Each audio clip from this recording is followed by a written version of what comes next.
did you like that laughing onion? Hey adventure friends, today Ronnie's two-wheel adventure episode is actually Cindy's four-wheel ATV adventure. Please take a minute to like our videos and be sure to hit the subscribe button. And don't forget to click on the bell so you'll be notified when new adventure videos hit YouTube almost weekly now. Today we are on yet another scenic adventure trail in Moab, Utah, the Onion Creek Trail. And today we ditched the dirt bikes in favor of riding two up on my wife's four-wheeler.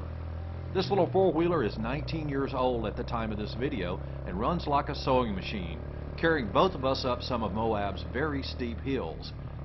Let's take a look at some of the beautiful scenery along Onion Creek. And you definitely don't want to end this video too early, because later in the video I'm going to show you one of the most beautiful canyons in the world.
Take a quick look at the route overview of the Onion Creek Trail Road.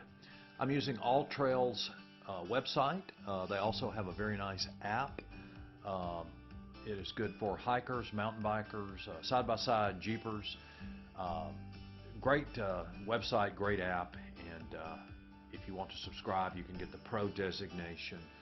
And it's a very reasonable subscription fee, but it comes in very handy if you do a lot of hiking and outdoor activities.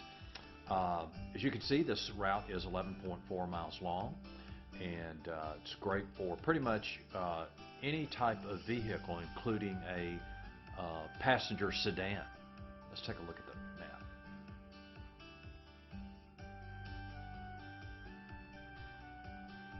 You can access the entrance to Onion Creek Road or Onion Creek Trail right off of Highway 128 that we call the River Road. Roughly 20 miles from Moab when you turn right at the Lions Park. To the entrance of the Onion Creek Trail is a beautiful drive along the Colorado River, one of the top 10, maybe the top 5 drives in the world. Stunning scenery. There is parking at the trailhead at the entrance to Onion Creek. There's also a couple of camping spots and a group camping area as well in this area.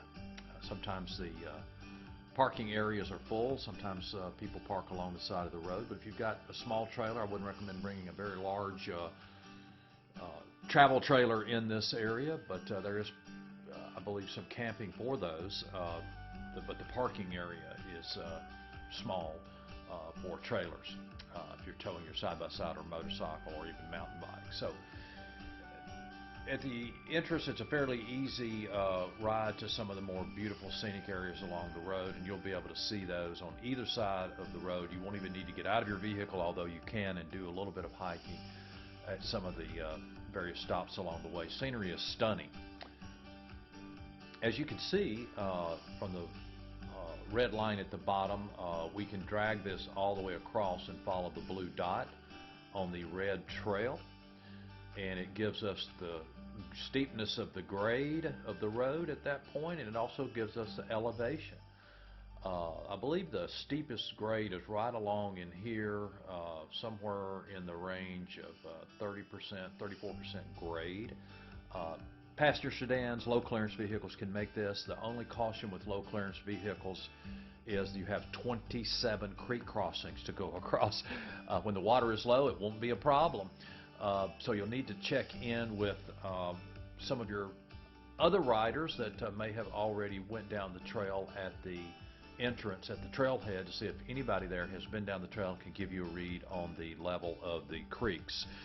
During a heavy rain, flash flood event, or heavy snow melt, those creeks will get higher.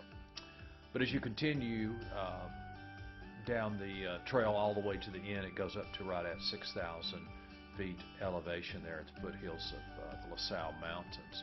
And when you get to the end right here, you can turn around and go back, but if you have a high clearance vehicle, like a Jeep or a side-by-side, you can take a look at one of our other videos called the LaSalle Loop and Thompson Canyon and turn left, and it will take you on a very nice 20-30 mile ride through some of those beautiful canyons in the world, and probably one of the hidden gems of the Moab area, Thompson Canyon. But you'll end up back on Road 73, which is part of the LaSalle Loop, and that can route you back over to Moab a couple of different ways. So recommend that highly, extending your trip if you've got a long day to be able to do it, if you have a high clearance vehicle and are able to do it. If not, then certainly have another beautiful ride and another viewpoint awaiting you on the way back to the river road, because it does look different going from one direction to the other and seeing the difference, the way the light hits it at different times of the day.